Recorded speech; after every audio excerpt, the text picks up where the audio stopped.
Hello, welcome to Real Talk. I'm your host, James Fair, and today we're with a special guest, Kiana. We're going to be talking about some sensitive issues here.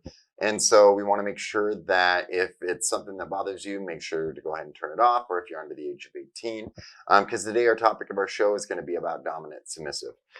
Kiki, how you doing today? Good. How are you? Doing good, and I'm excited to kind of break down some of these walls and kind of conquer some of the fears regarding dominant submissive relationships, some of the rumors, some of the ideas behind them. And we've talked about this a little bit before in regards to there's different variances of it. You've got dominant, submissive, switch, master. You've got a lot of different aspects of it, but I think it's time to get down to the basics of what started it all, which is the dominant submissive. I mean, that's basically it. And I think the misconception of a submissive not having any control. Because you've mentioned that you're a submissive switch, Yes. which is basically somebody who still has enough control in their relationship, in their dominant submissive relationship, to be able to say, more than just a hard no and everything else like that. We'll get into that a little bit more. But, I think a lot of the bigger misconceptions that I tend to see is, one, submissives are abused. And Abused. Well, because you think about it, okay? When it comes down to being a submissive, you typically are thinking of, when you watch any sort of adult film or you read certain books, you're thinking whips, chains, markings, For somebody that might sound good, but on the aspect of it, it's this almost inappropriate relationship that I think people have this misconception of. Because a submissive, you're making a choice right then and there. It's not something that's being forced on you. Any sort of submissive contract or anything like that, you have a choice right then and there. You can walk out at any time, right? It's not like BDSM. BDSM is like something completely different, and then dominant and submissive is like just like regular. Like you got one guy that's taking control, or the girl taking control, and then you got your other half that's just you're submissive. But there has to be, I prefer a balance. Yeah.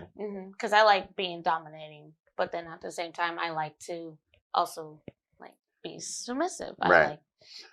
Well, and when it comes down to the dominant submissive personalities, typically we see one of two things. We see a dominant who isn't very dominant in his normal day-to-day life. He may not have a super high paying job, or there's a lot of things that he may not control when it comes down to what he's doing in his life. And the same with the submissive. A submissive might have complete control. Now, this isn't a 110% set thing in stone, but this is just what we genuinely typically see when it comes down to that type of relationship.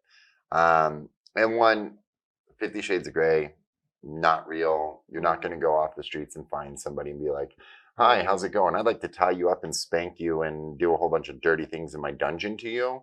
But I'm going to buy you a MacBook Pro, so this will be good, right?" I'll be like, buy my rent. Right. Pay my rent, give me a nicer house, give me a nice car, but you ain't doing that. But at the same time, that isn't something that should be expected either, when it comes down to your dominant. When it comes down to your dominant, his whole job is, it's essentially to dominate you in a sense of pushing you further. And it shouldn't just be, and this is another big misconception, at least I feel, the thought that it's only in the bedroom. Oh, we do it in the car too. Well, you know what I mean, though, but the aspect of it only being a sexual related offense and everything else like that. And I feel like, for the most part, that's, from what I've gathered and the research I've done, and the real dominant submissive, that's not what it's about. A dominant is somebody like, if you and I were in a dominant submissive relationship and you were my sub and everything else like that. And that's what we're continuing to refer to as dominant sub, because that's what you'll hear a lot in the community. I'm not going to just push you to push your sexual boundaries. I'm also going to turn around and push you. Hey, you know what? You want to go become this? Go do it right now. You want to learn how to cook this meal? Do it. It's going to be more than just, hey, I want to tie you up and make it to where, you can't say no or anything else like that. It's going to be one of those things to where your entire life is going to be, my whole point is to drive you further no matter what. Essentially, I mean, at least that's what I've always gathered from it. I mean, Mhm. what has your experience been? What have you seen in the community and everything else like that? Well, me personally, I think of it as like it's like a connection. If you have a good like bond with them, you can tell them like you don't like the certain position. They will never do it to you. But if you felt like, yeah, maybe I can try it, then you do it. It all is a balance, personally. I was going somewhere with that. I was going somewhere with that. But really, when it comes to dominant submissive, that's why I call myself a switch, because technically the submissive still has control, Absolutely. because we control dominant just as much as like the dominant controls us. Right. It's not I overpower you. That's totally a different section. Right. This is it's just I personally like a balance. Well, and from what I've seen, I've done it. Like I said, I've done a lot of research into the real originality of Mm-hmm. dominant submissive. I've looked at kind of where it started. I understand that back in the '70s there was this group of people who didn't like where the world was changing, essentially. And I mean, and this is how it started. And this isn't a hey, I agree with this or don't agree with this or whatever. It started with the whole idea of wanting relationships and marriages and everything to go more back to when they were like in the 30s and 40s and 50s, where they were submissive. I mean, that's you were Mm-hmm. submissive back in the 30s, 40s, and 50s. And if you weren't, you were kind of an outcast at that point in time, Mm-hmm. in general for women. And I'm not saying to anybody's grandparents, I'm not saying anybody from that time era that you were a bad person or anything else like that. What I'm saying is that was the whole idea, is that's what they want. They want the housewife. Essentially, that's what a dominant submissive person is. It Mm-hmm. is a dominant wants to be that husband or that strong role in the family Mm-hmm. that drives the relationship, that drives the family, that drives the everything that's going on. Mm-hmm. Okay. Yeah, I was with a guy for a sad while. But he was in we were what we considered a polyamorous, but he wanted to be with two girls, and he wanted one. Basically, I kind of got the idea that he wanted one to be a housewife and then one to be a party wife. He would still take the housewife out, but he wanted two girls that he could do different things with, but then get mad if one of the girls didn't clean his house or didn't take out the cat box. But he would never lift a finger to help take out the cat box. He never helped with dinner. Well, He see, would clean the dishes like maybe and a we blue could touch moon. on the whole poly aspect real quick because his initial reasoning. Now, I'm in a poly relationship, so I get this, and Mm-hmm. and so the aspect of I let me rephrase that. I'm only going to classify it as poly, but that's not what I should ever call it, because No, my yeah. biggest issue when it comes down to a lot of poly relationships is it's two people with one person, or there's not the whole triangle thing. There's not an Mm-hmm. equal balance of power. Mm-hmm. That's the only real way to, I think, ever get that to work. But the idea of finding two partners that are opposites in that sense, to where, because it in a single relationship, you and me in a relationship or anything Mm-hmm. else like that, there is no way that I'm going to be able to satisfy every single one of your needs, because there's going to be Mm-hmm. some stuff that you like doing that I'm just not going to be. It's Mm-hmm. impossible to ever think or expect, you Mm-hmm. know. And I'm not saying that you should go out and find somebody else to fill those needs, because I don't believe in cheating. I don't believe in lying. I don't believe in affairs. I don't believe in any of that, Mm-hmm. you know. But at the same time, it's a give and take. A lot nowadays, what I see is just a lot of people not wanting to give at all, No, it's not. and when it comes to dominant submissive, that takes that whole role out. It takes the whole role of, if you were my submissive and everything else like that, I'm going to Mm-hmm. shower you with gifts. I'm going to make you Mm-hmm. feel pretty. I'm going to want you to feel good about yourself. Yeah, You're but I would be the doing the arm same back candy, too. but you're the arm candy. I mean, let's be Yeah. real about what that is. I want to show you off. I want to be like, here, that's where, like, the Mm-hmm. whole idea behind the collar, that's where a lot of that started. It wasn't I'm going to grab your collar and walk you down the road like a dog. No, it Mm-hmm. was, and collars, Another thing, different subject too. That one's a different one. I want to just real quick, well, collars are not. Collars were started by Dom Submissive, and typically they weren't the typical type of collars. I'm just calling it that now, but it was Mm-hmm. typically something around your neck that showed that you were owned. Well, I'm not owned. I But just like it. But it could be a necklace. If you notice back during those time eras, what did a woman always have? She had pearl necklaces. She had it was always something from her husband or something like that And to it was a show. choker. Hmm. It was a very. It was a very shown off thing. Mm-hmm. It was essentially what a wedding ring was. Only better. Only better. Only better. Only better. But, at the aspect of, the idea that it's meant to be like a dog thing, I'm totally not with. When it comes down to, I know in a lot of, I looked up a ton of contracts, typical contracts that you see between a submissive and a dominant. Okay. One, I don't believe you should ever have them. I think contracts are pointless because you should have an open communication enough to sit there and have it. The only reason why I think you should have a contract is just to kind of lay it out so you have a reference point on maybe what you're going back to. So, like, if you had your hard set of no's, okay? Yeah. Okay.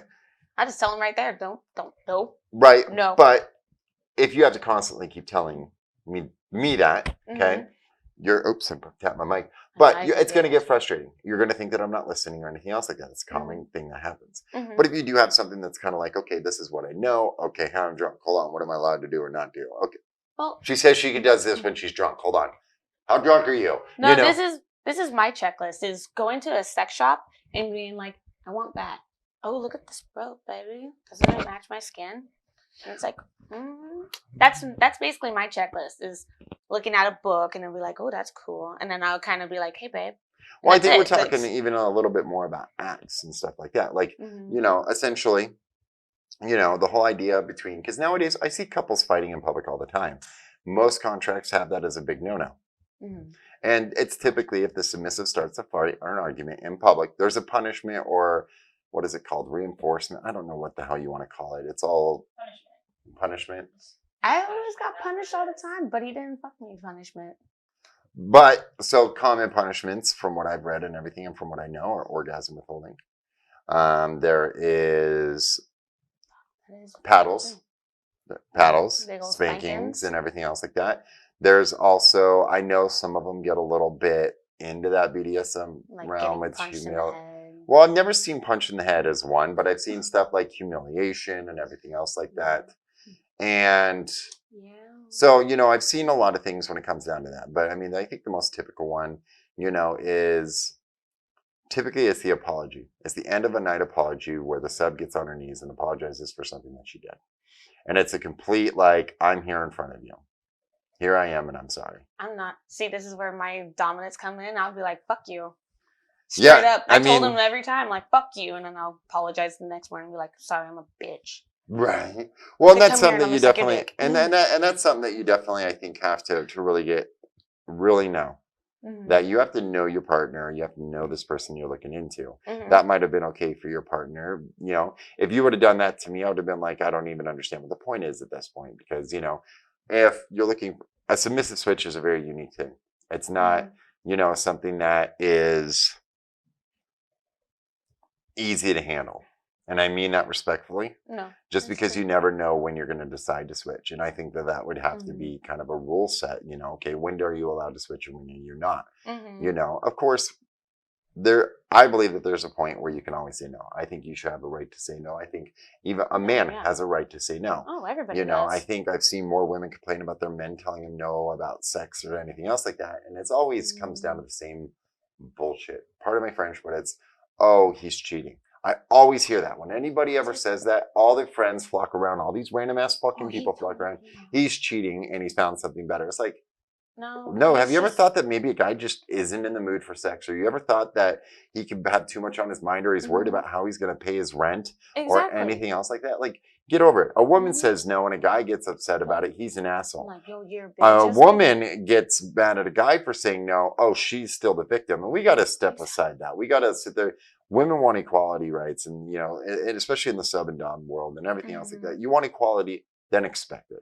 You want to have it, then you need to give it as well. And I believe that in all world aspects. I believe if you walk up and you sock me in the face, that you're initiating a fight. You're initiating a fight. And it shouldn't matter at that point who's stronger, anything else like that. I don't believe in abusing anybody, period, end of story. It's true.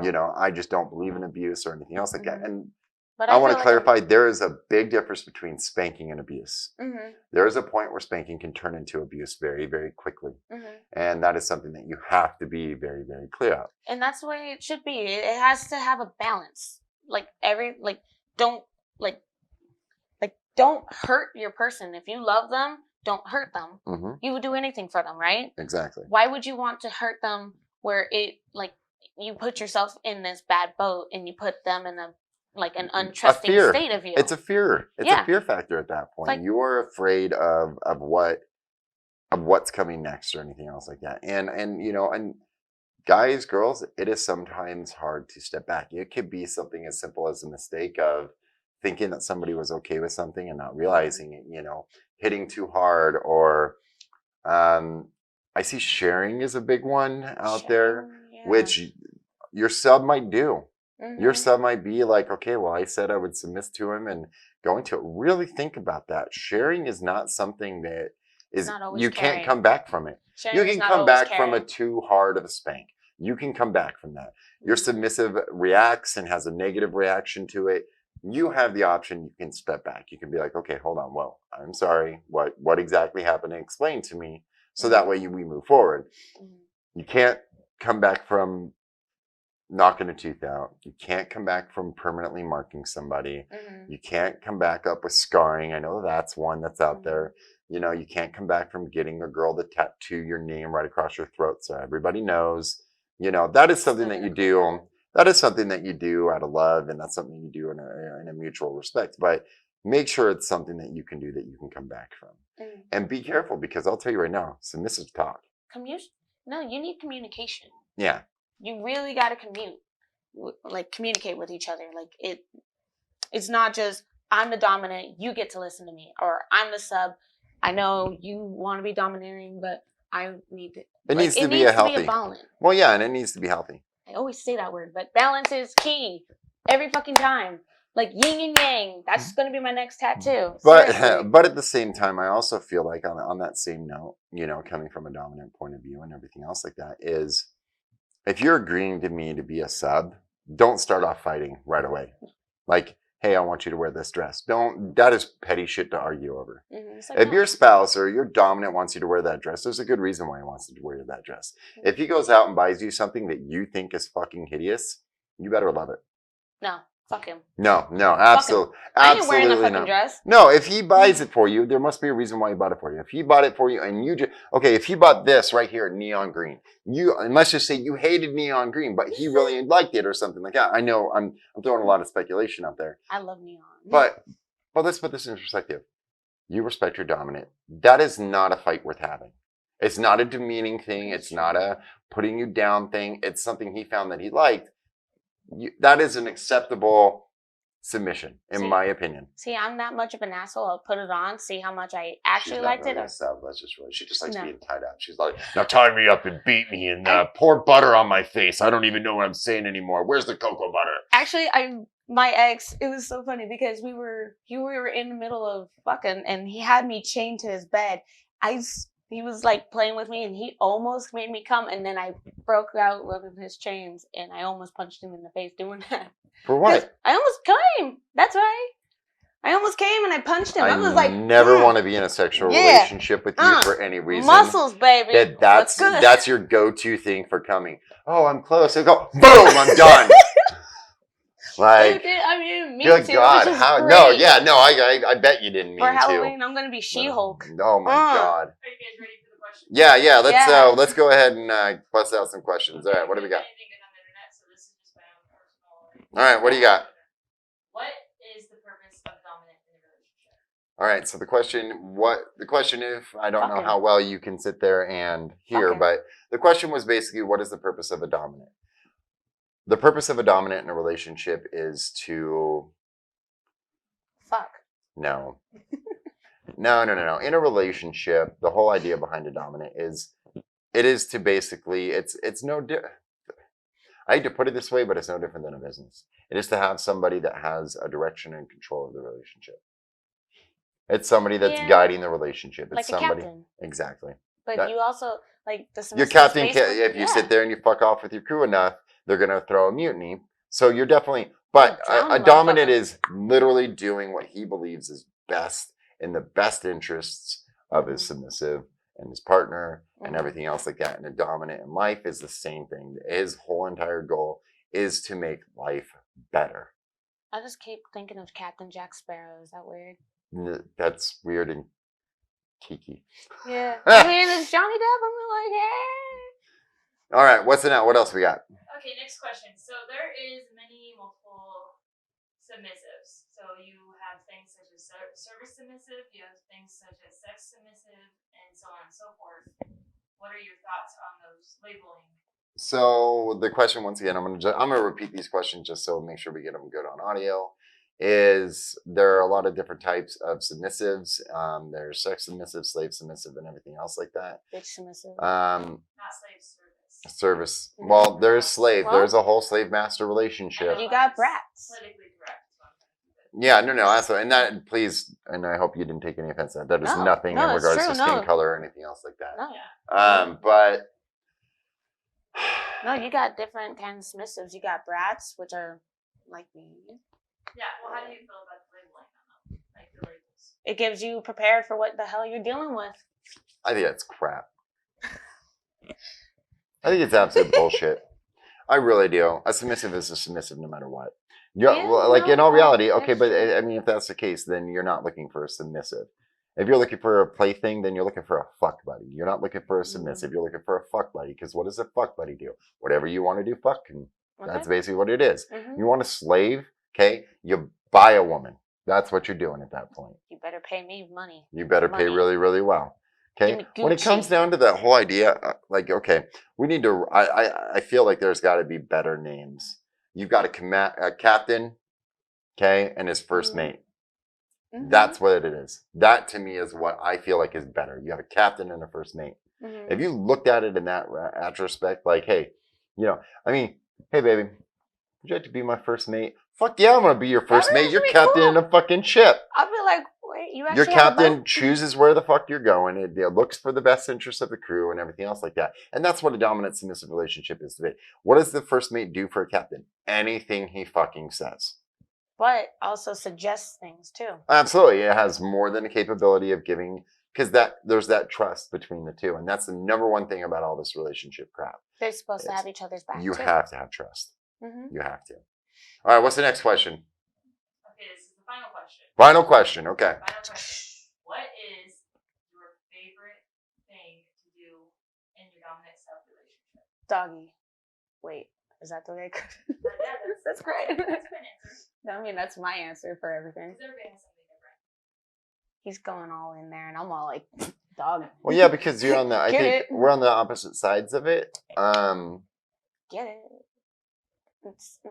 I think it's almost that. I think for me, what it is it's almost that. I think it's Cinderella moment. And the reason why I think a Cinderella moment is you've got the prince down there, who I would consider a dominant in Disney, okay? Sitting there all up there and everything else like that. And the second she walks in, he ignores everybody. Nobody exists to him, to her walking down the steps. Bullshit. How can you say bullshit? Because guys don't think like that. They'd be like titties on one girl and be like, "Oh, that one's got Yeah, nice but face." Guys don't think things like that. Well, that is maybe they okay. do. Hold on, That's time true. out. Time out. That was bad Time on my out. part. Okay, we're talking about a single dude, maybe. We're not, I'll tell you right now, I don't go around looking at titties. I'm a photographer and a videographer. I've I seen look your at titties booties. on my camera. I know. And did you hear me once be like, damn, bro, you got some nice titties. I want my face blubbering all up in that. They're itty bitties. But I mean, come on, let's think about this logically. I'm talking about a real life dominant, that really, I mean, dominants are typically very respectful. If you find a real dominant, what I would call them, I call them real dominants. Real captains. Real captains are respectful. They're rare. They're Dude, very rare. I call them like those, like, they're like really rare. Like They're the scary diamonds. fucks. They're the diamonds in a pile full of boulders. No shit. Okay? It's just like finding a guy who isn't going to cheat. Yeah. Or chicks like that too. They're like. But But I think that's my best moment when I know that the white submissive person or anything has done so much to make sure that she has done everything she can to just to capture my eye and my eye only. She can walk down the entire fucking aisle, be hooted, hollered, offered money, gems, diamonds, space rockets, whatever. But you like Doesn't you're matter. like brain. You Yep. like beauty. It's You like you're beeline. everything. Yep. You know those kind of guys are called white buffaloes. If you've seen Hot Tub Time Machine, they are called like they're like up there, top of the food chain, white buffalo. I'm a white buffalo. You're a white buffalo. You're the rarest that they get. Have you ever seen a white buffalo? Yes. Have you? I have. Where? Yosemite State Park. 3 of them. But how many people has seen it? Answer in the comments. Probably like 249,000 that sit there and go there a year. Mm-hmm. All right. So we're gonna wrap this up. If you guys have any comments or questions or anything else like that, feel free to chime in. We'll go ahead and check them out later. It was nice talking to you. I'm James, I'm Kiki. and it's nice talking to you guys. Oh, I had to change my name.